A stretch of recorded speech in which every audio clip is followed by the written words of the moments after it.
Bismillahirrahmanirrahim. Assalamualaikum warahmatullahi wabarakatuh.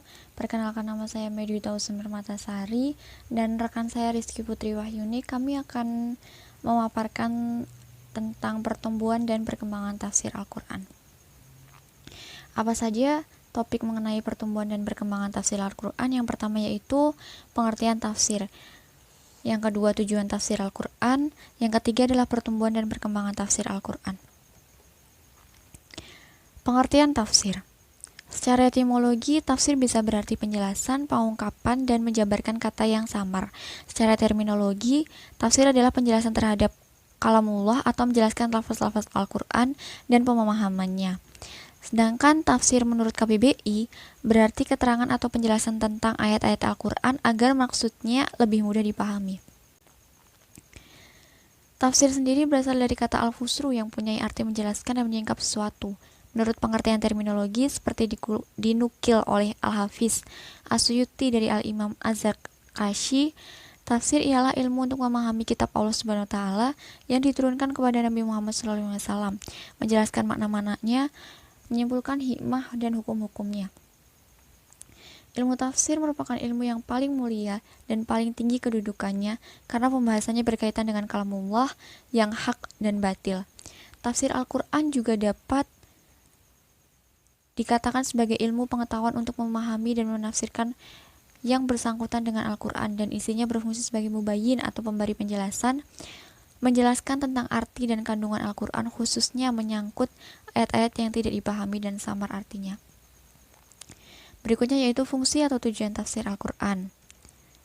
Pertama, kegunaan atau fungsi dari tafsir Al-Quran dalam kehidupan yaitu membantu orang awam menghindari ayat-ayat yang sulit dimengerti.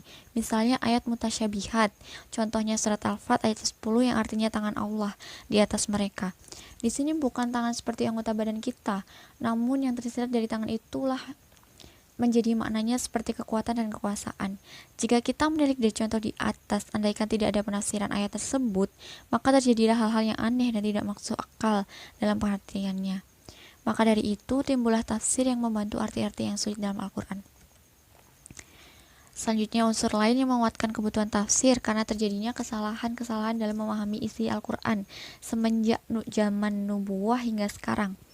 Sebagai contoh, Adi bin Hatim bintai salah dalam memahami lafal khaitul abyad sebagai benang putih dan khaitul aswad sebagai benang hitam. Ini sebagaimana disebut dalam ayat 187 surah Al-Baqarah. Dan makan minumlah kamu sehingga terang kepadamu benang putih dari benang hitam dari fajar, kemudian sempurnakanlah olehmu puasa hingga malam. Adi bin Hatim, sahabat Rasulullah SAW, memahami benang putih, benang hitam ini menurut harfiahnya saja, hingga Nabi Muhammad SAW menjelaskan bahwa yang dimaksud benang putih adalah siang hari dan yang dimaksud benang hitam adalah malam hari. Selain itu, tafsir Al-Quran dalam kehidupan dapat memudahkan seseorang dalam memahami arti ayat per ayat, agar menghindari hal-hal yang menyimpang dari ajaran, mengajarkan seseorang bagaimana mencintai Al-Quran, dan isinya menjadikan tafsir itu menjadi ilmu yang bermanfaat. Nah, berikut ini adalah timeline dari pertumbuhan dan perkembangan tafsir Al-Quran. Yang pertama yaitu tafsir pada masa Nabi Muhammad SAW, yang kedua yaitu pada periode mutaqaddimin, dan yang ketiga periode mutakhirin, yang terakhir ada periode kontemporer atau modern. Tafsir pada masa Nabi Muhammad SAW sendiri terjadi pada tahun kenabian hingga 11 Hijriah. Tafsir berdasarkan penafsiran Rasulullah SAW sendiri, sedangkan periode mutaqaddimin ini terjadi pada abad ke-1 sampai 4 Hijriah. Penafsiran Al-Quran ini dilakukan oleh para sahabat Rasulullah. Lalu periode mutakhirin yang terjadi pada abad ke-4 sampai 12 Hijriah, di mana penafsiran Al-Quran yang didasarkan pada pendekatan ilmu-ilmu bahasa pada khususnya dan penalaran-penalaran ilmiah yang lain pada umumnya, di mana mutakhirin ini tafsir itu sudah mulai dibukukan. Lalu selanjutnya adalah periode kontemporer atau modern yang terjadi pada abad ke-12 sampai saat ini.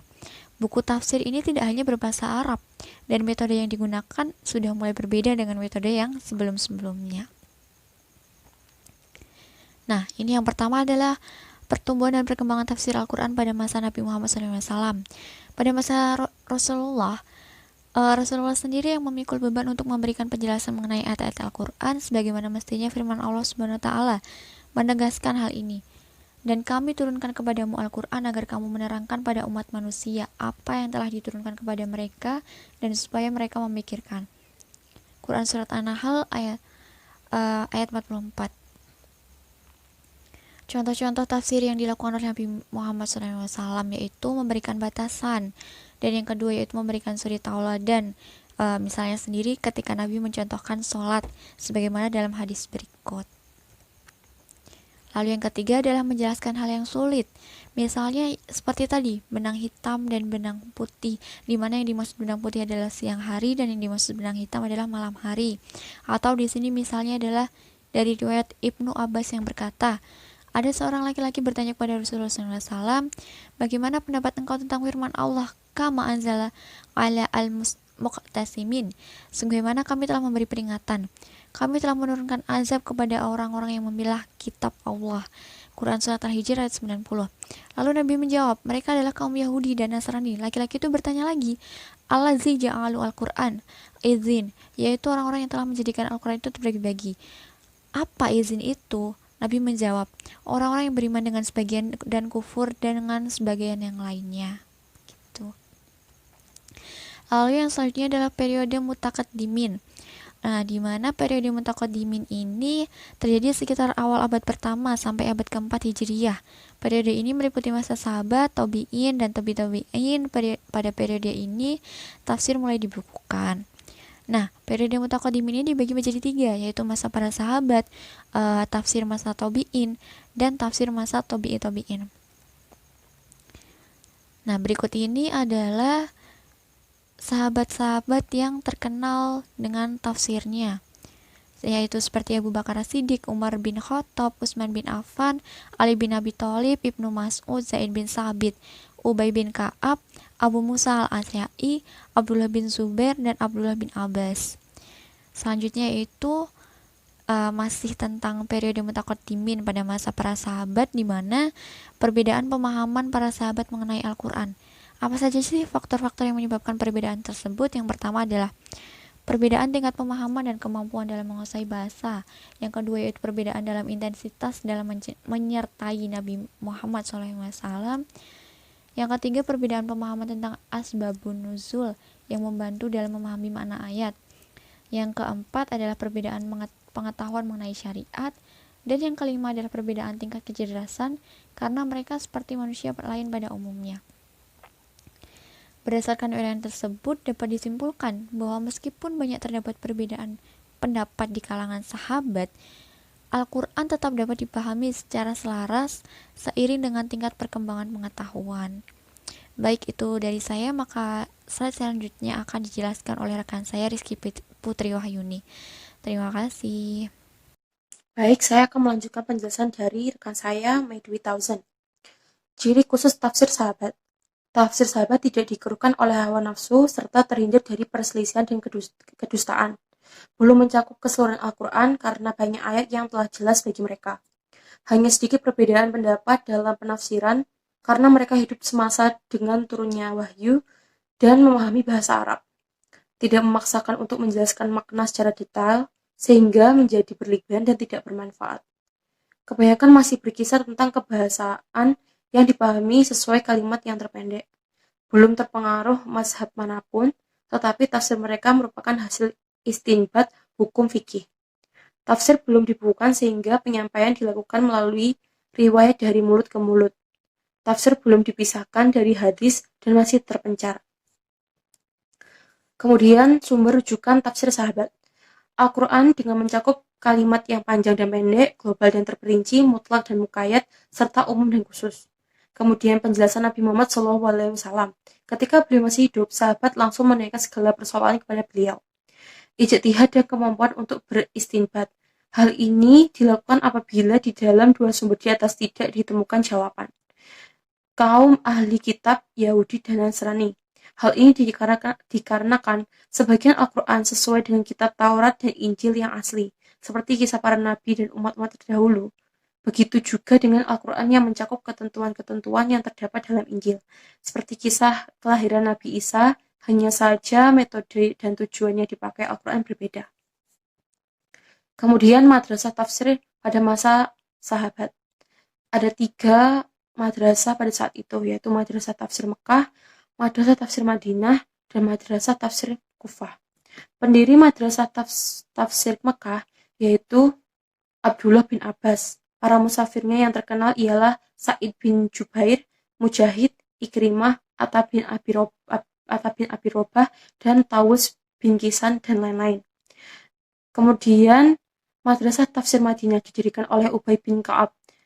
Para musafir yang terkenal ialah Zaid bin Aslam, Abu Aliyah, Muhammad bin Ka'ab, dan lain-lain. Kemudian madrasah tafsir Kufah, pendirinya Abdullah bin Mas'ud. Para musafir yang terkenal ialah Alqamah bin Qais, Maskrub, Murrah al-Hamdani, Hasan Basri, Qatadah, dan lain-lain. Kemudian nilai tafsir sahabat. Apabila berkaitan dengan hal-hal yang gaib dan sebab turunnya ayat dihukumi marfu kepada Nabi dan termasuk hadis Nabi yang memiliki kekuatan hukum seperti hadis lain selama sanadnya sahih. Apabila berkaitan dengan hal-hal yang gaib dan sebab turunnya ayat lalu dikembalikan kepada ijtihad sahabat, hukumnya mauquf selama tidak disadarkan kepada Nabi Muhammad SAW.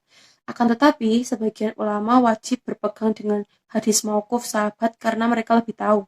Hadis ini dapat menjadi hujah jika sanadnya sahih. Ibnu Taimiyah dalam Muqaddim berpendapat, apabila tidak ditentukan jawaban dalam Al-Quran dan hadis, dapat merujuk tafsir sahabat karena mereka lebih mengetahuinya. Akan tetapi, apabila tafsir sahabat tidak berkaitan dengan hal yang dimaksudkan, kekuatan hukumnya sama seperti tafsir generasi setelahnya.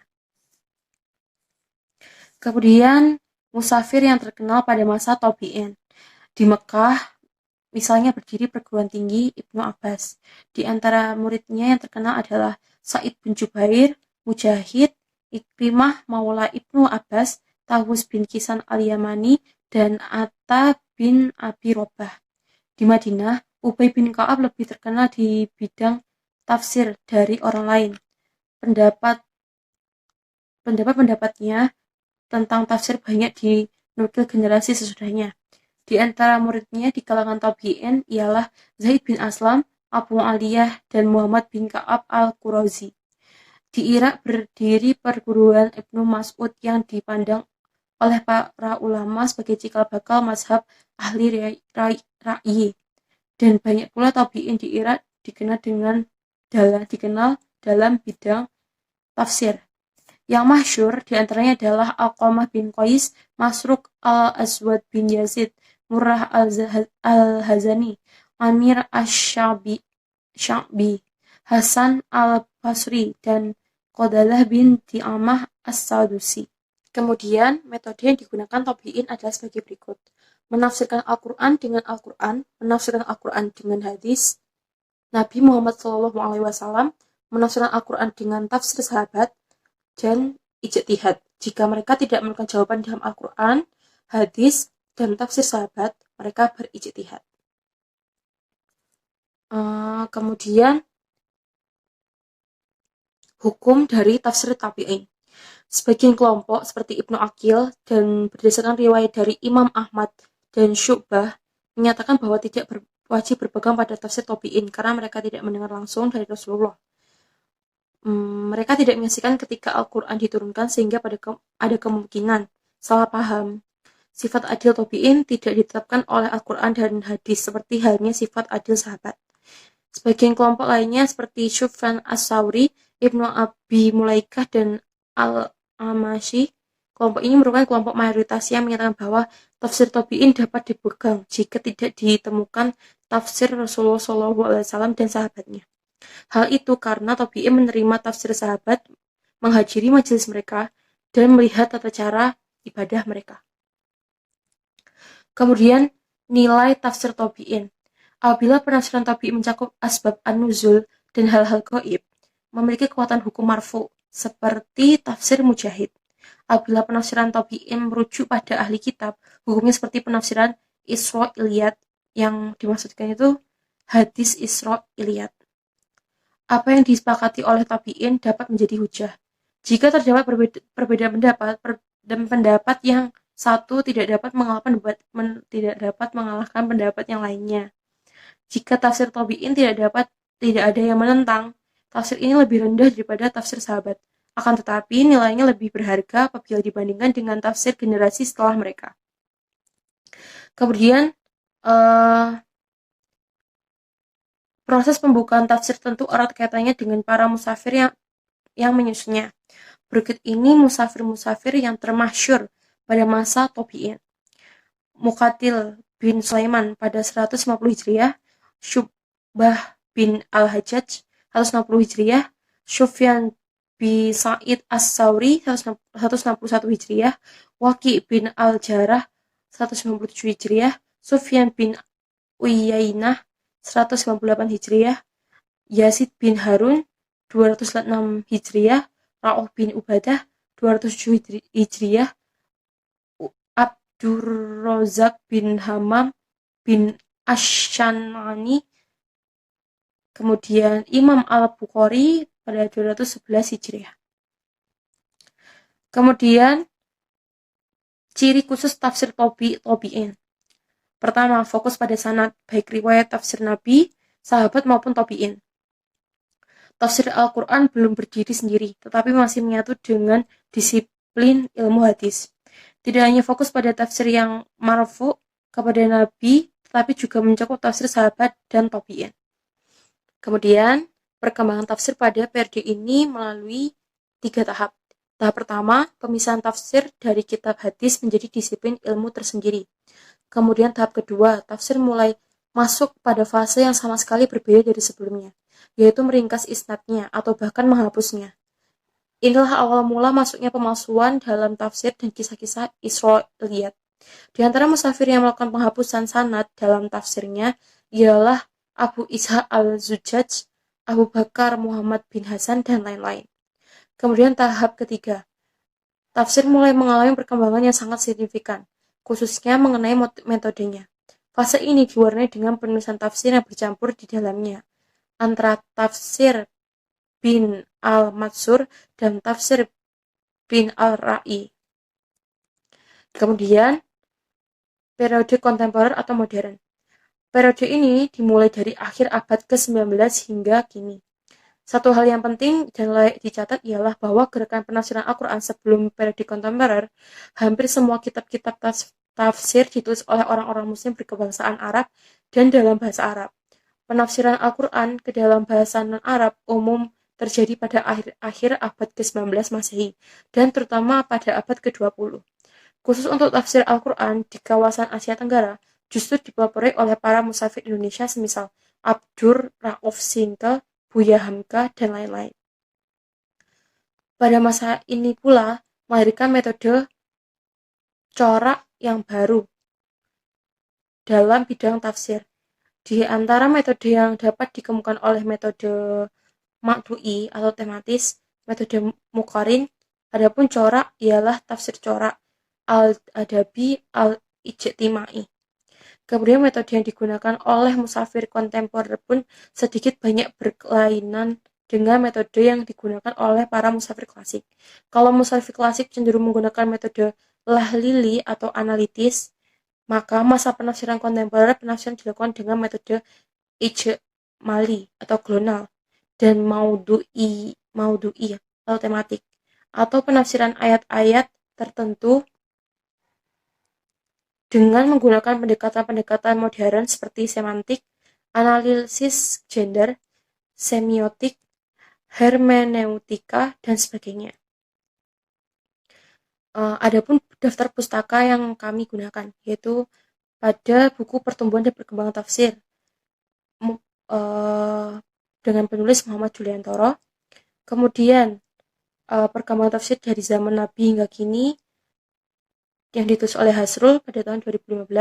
Kemudian sejarah perkembangan tafsir Al-Quran yang ditulis oleh Akmal Hamidah dan kawan-kawan pada tahun 2016. Sekian presentasi dari kami. Ada kurang lebihnya mohon maaf. Wassalamualaikum warahmatullahi wabarakatuh.